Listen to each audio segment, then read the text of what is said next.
Acabou de ser lançado pela Paulinas Editora o livro Envelhecer com Sabedoria, que faz parte da coleção Gerontologia. Para falar sobre o livro e sobre a sabedoria de envelhecer, que todo mundo precisa aprender, porque a gente nunca foi da terceira idade, tem que aprender realmente no caminho. Enquanto estamos envelhecendo, vamos aprendendo. Nós trouxemos hoje aqui a psicóloga e doutora em Ciências da Religião, Sônia Bufará Tomasi, que é uma das autoras e também organizadora do livro.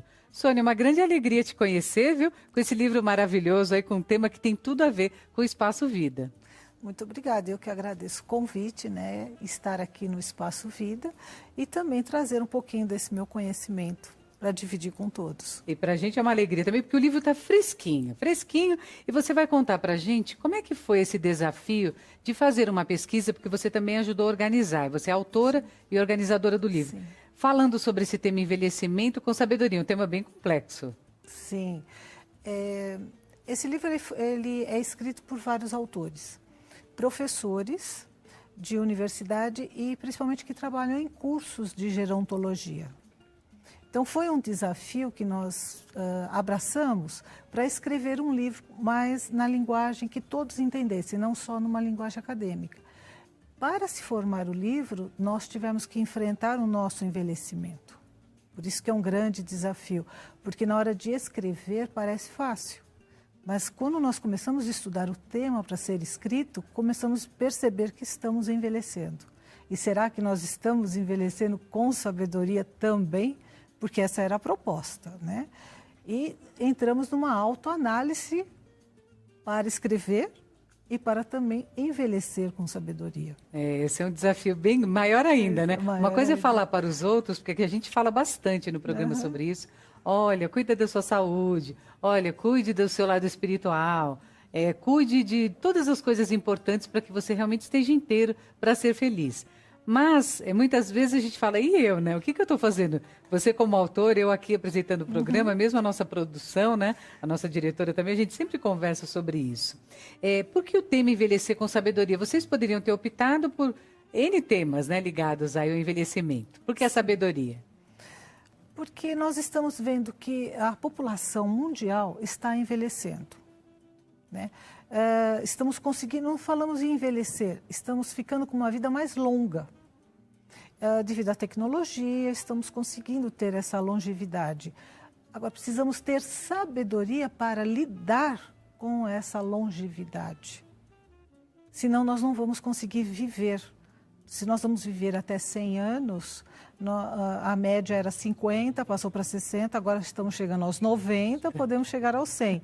E para você viver tanto tempo, você tem que ter ideia do que vai acontecer, tanto fisicamente, psicologicamente, emocionalmente, e um preparo também espiritual. É verdade. Porque nós temos uma produção profissional até uma certa idade, até 50, 60 anos, e depois...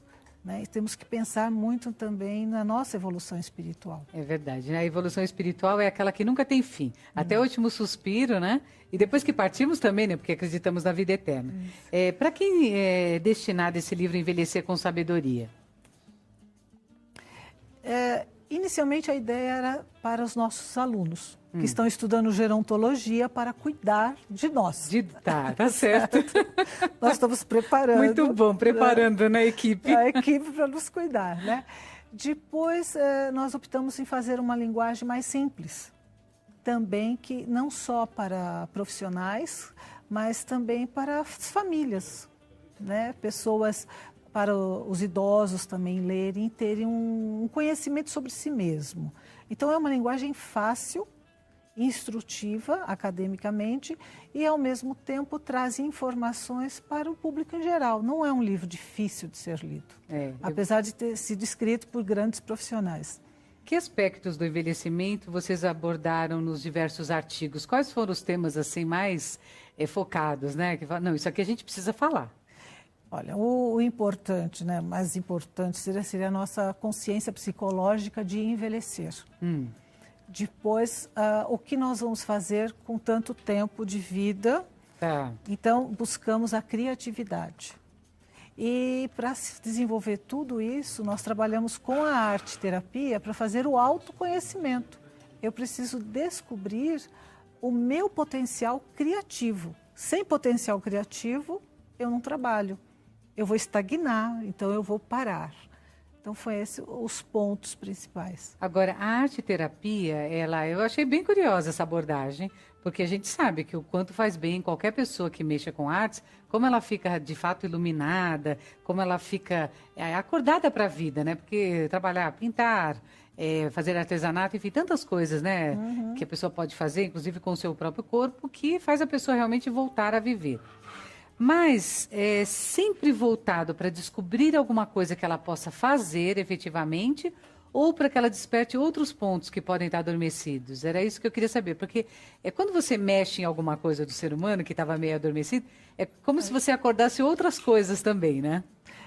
A arte-terapia, ela tem um segredo. Porque ela te leva ao autoconhecimento, que é o que está adormecido, que você está falando. Ah, então é isso. Durante a nossa vida, nós temos muito tempo para trabalhar, para estudar, e esquecemos de nos autoconhecer. Quem sou eu, né? A minha essência, onde está a minha essência? E junto fica a criatividade. Nessa criatividade fica embutida, armazenada, dormindo, vamos pensar assim. Quando chega lá para os 45 anos, 50, acontece um processo de você começar a pensar o que eu fiz, o que eu vou fazer. Que Jung, né, um grande psicólogo e psiquiatra, vai chamar de metanoia. Você vai avaliar a sua vida. Os resultados obtidos ou não obtidos? Não obtidos. Ou será que agora eu viro a mesa, né, e faço outra coisa? Tá. Então, nesse momento, a arte-terapia, que serve para todas as idades, ela trabalha com o autoconhecimento do potencial criativo. O que eu posso fazer agora com meus outros 50 anos? Pensando em 100 anos de vida. E não transformar a nossa vida depois dos 60 e 70 anos num peso, né? A criatividade, é isso que você falou, o peso. A criatividade, quando ela não é trabalhada, o próprio corpo cria. E o que é que nós gostamos de criar? Doenças? Doenças. Que desagradável. E se nós começarmos lá pelos 40, 50, já o processo de autoconhecimento, podemos criar quadros, músicas, em vez de doenças. E vocês têm essa experiência na prática mesmo sobre isso? Temos. Temos porque as pessoas que praticam, vamos dizer, que entram num processo de arte-terapia, elas são mais leves. Elas são mais leves no viver, como você disse há pouco, no perdoar, a vida não é tão pesada. A gente às vezes carrega uma coisa, um alfinete de lá até aqui, já virou um peso enorme. Desproporcional, né, ao acontecimento. Isso. E quando você lida com o autoconhecimento e a criatividade, esse alfinete se dissolve, não vai virar um martelo, uma ferramenta mais pesada. Você nem quer saber. Não. Você nem quer saber disso. Aliás, porque quem está envolvido com alguma coisa produtiva, não tem muito tempo, né, para ligar para as bobagens, né? Exatamente, a vida fica mais suave. Se você ouve músicas todo dia, se você observa uma bela pintura, ou pinta um quadro, ou dança e canta, eu acho que são coisinhas do dia a dia que vale a pena, porque nós vamos envelhecendo, nós vamos deixando de cantar, nós vamos deixando de rir, deixamos de dançar. Muitos já estão dançando novamente, né? Isso, então, aproveitando muito. Muito. Mas nós temos as pessoas que, às vezes, já desenvolveram a doença, estão em casa, precisaria cantar, rir mais. Agora, dizem que as pessoas estão mais individualistas. Eu acho que quando você está com a sua família ali no crescer, né? Está criando os filhos, tem uma série de movimentações, isso pouco acontece, porque você está envolvido com todas aquelas pessoas, é um relacionamento bastante social. Sim. Quando as pessoas envelhecem, os filhos casam, mudam, muitos vão morar em outros países, outros estados, essa pessoa, às vezes, que está entrando na terceira idade, ela começa a ficar um pouquinho solitária. Sim. Então, sobre isso, que a gente vai continuar a falar daqui a pouco, né? Aqui com a nossa convidada super especial, que é a Sônia Bufará Tomasi, que é psicóloga e doutora em ciências da religião, sobre essa questão do que fazer nesse momento de transição. A gente vai para o intervalo bem rapidinho, mas eu volto em instantes.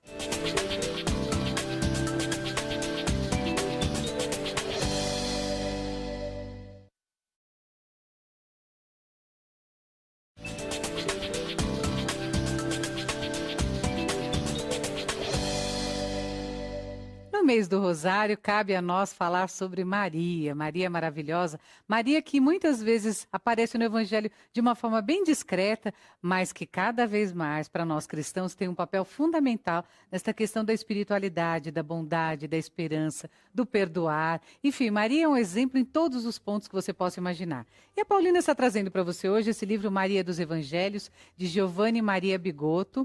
E neste livro ele trata sobre Maria a partir dos Evangelhos. Ele fala sobre a palavra de Deus e como Maria se transforma na base segura e fonte inesgotável. Em todos os sentidos. Eu falei sobre vários sentimentos que a gente tem em relação a Maria. Então, embora pouco mencionada nos 4 evangelhos, em Atos dos Apóstolos, a mãe de Jesus pertence a todos os cristãos e a gente sente isso dentro do nosso coração. Então, Maria dos Evangelhos é apresentada aqui como pessoa de diálogo entre as diversas igrejas, católica, ortodoxa e evangélica. É uma linguagem bastante acessível, o livro é bem assim bonito de se pegar, tem ilustrações lindíssimas aqui que valem muito a pena e é bem gostoso de ler, facinho. E uma ótima opção de presente também. Eu sempre falo sobre o presente porque quando você vai dar um presente para alguém querido, você quer que seja alguma coisa que continue na vida da pessoa, algo que não termine. A gente sabe que o livro tem um tempo de duração, mas para quem cuida direitinho, o livro pode durar bastante. E é bem legal você ganhar um livro de alguém que está vendo você como uma pessoa que está interessado realmente em crescer espiritualmente. Então, Maria dos Evangelhos, de Giovanni Maria Bigotto, você pode acessar a nossa livraria virtual, www.paulinas.org.br/loja, ou você pode ligar para o 0800 70 181, ou então você pode se dirigir até uma das 29 livrarias que nós temos distribuídas em todo o Brasil, graças a Deus, né? Porque aí você pode ir e fazer a festa mesmo, já comprar os seus cartões de Natal, enfim, já se preparar para esta festa que é tão aqui fantástica no Brasil, né? Em outros países também, mas aqui a gente leva muito a sério isso. Então, esta dica de hoje é imperdível. Hoje nós estamos falando aqui com a psicóloga e doutora em Ciências da Religião, Sônia Bufará Tomasi. O tema é envelhecer com sabedoria. E a próxima pergunta que eu vou fazer para você, Sônia, é a seguinte. Num mundo onde as pessoas estão tão individualistas, onde as pessoas cada vez mais pensam somente em si, como é que essa pessoa da terceira idade, que agora até está meio tristinho, está precisando realmente dar um up na sua vida, como é que ela pode envelhecer com sabedoria?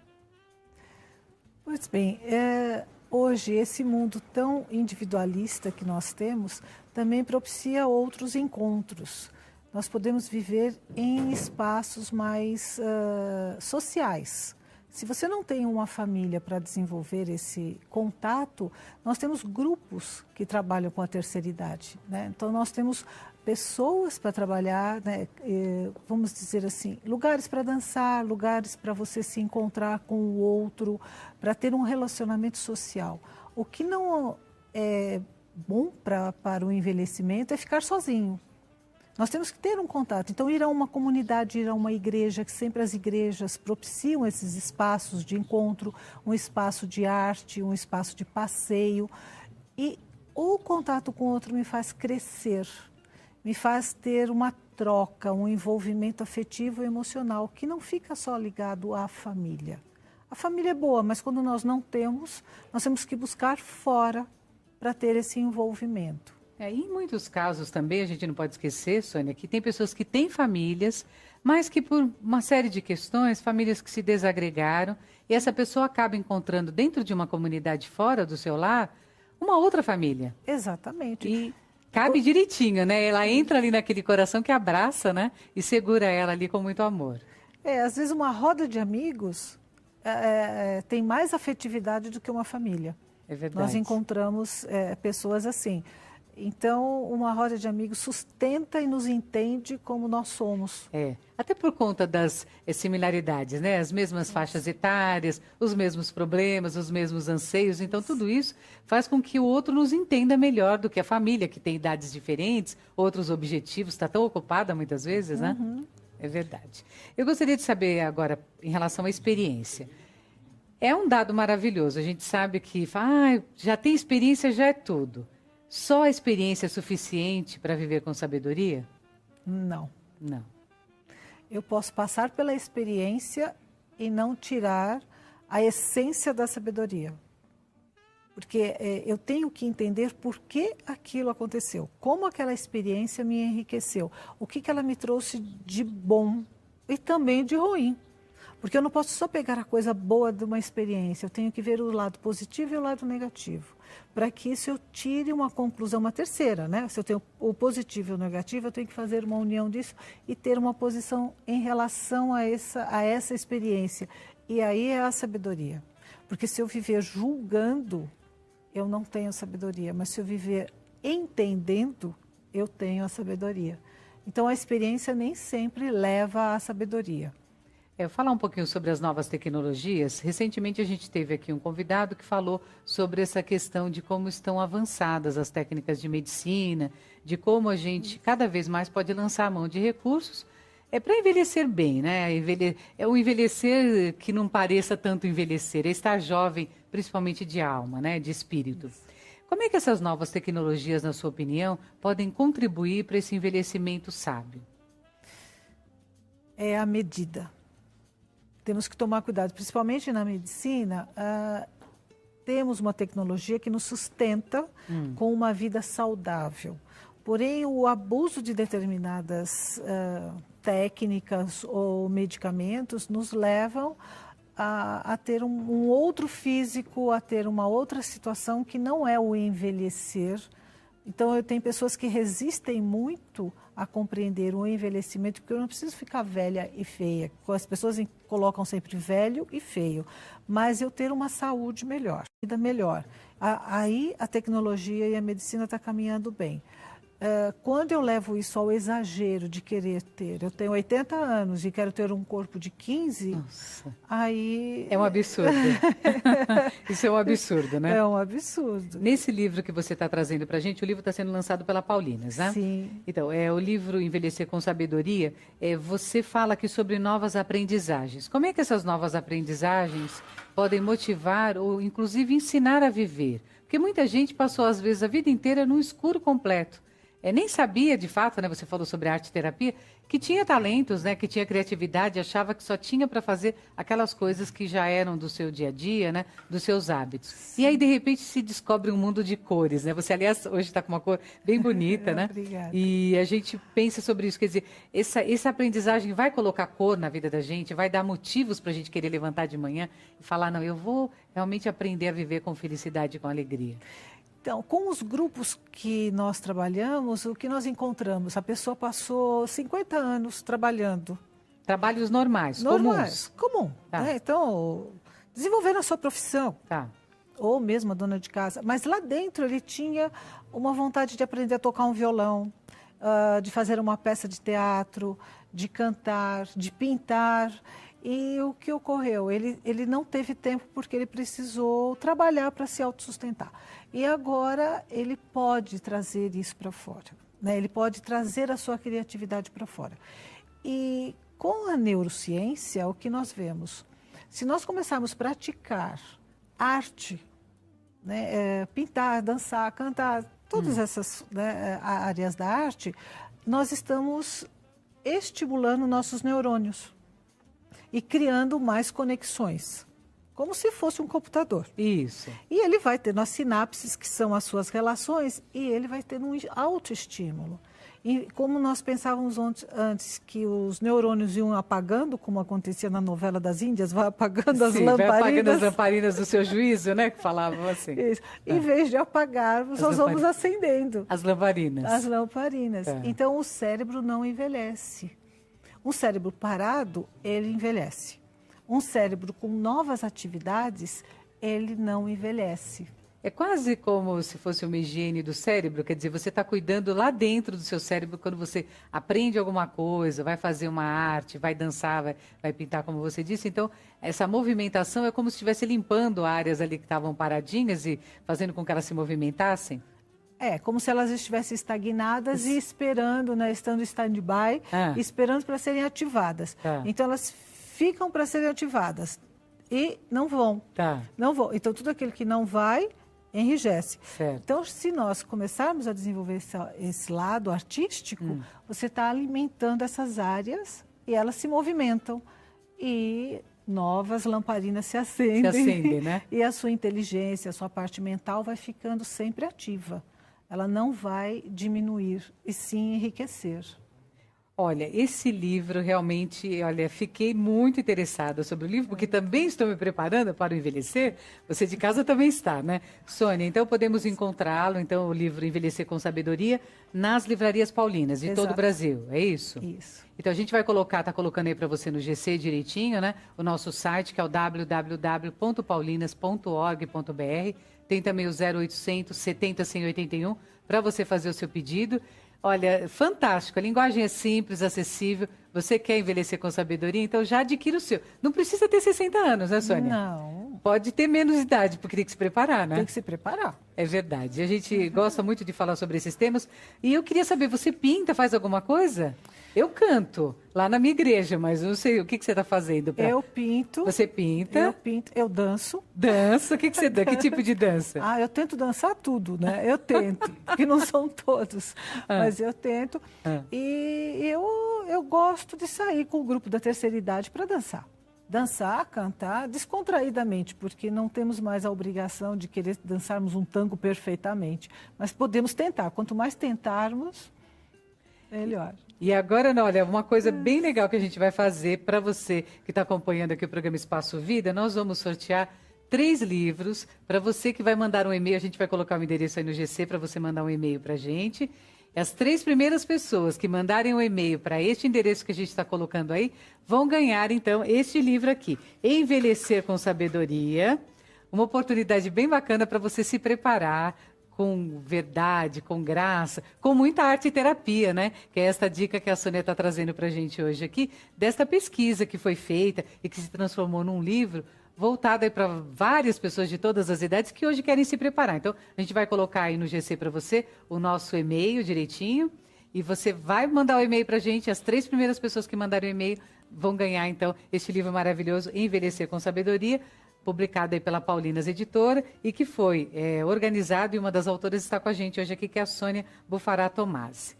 Olha, Sônia, é uma delícia conversar com você. Eu gostaria até de mostrar aqui para as pessoas essa atividade, né, em alguma oportunidade, falar um pouco mais dessa atividade de arte-terapia. A gente marca no futuro, então, uma outra oportunidade para conversarmos sobre esse tema. Sim, estou à disposição. Tem muita coisa para ser falada. Para ser falado, né? Muito obrigada, viu? Eu que agradeço. Foi um prazer te conhecer. Obrigada mesmo.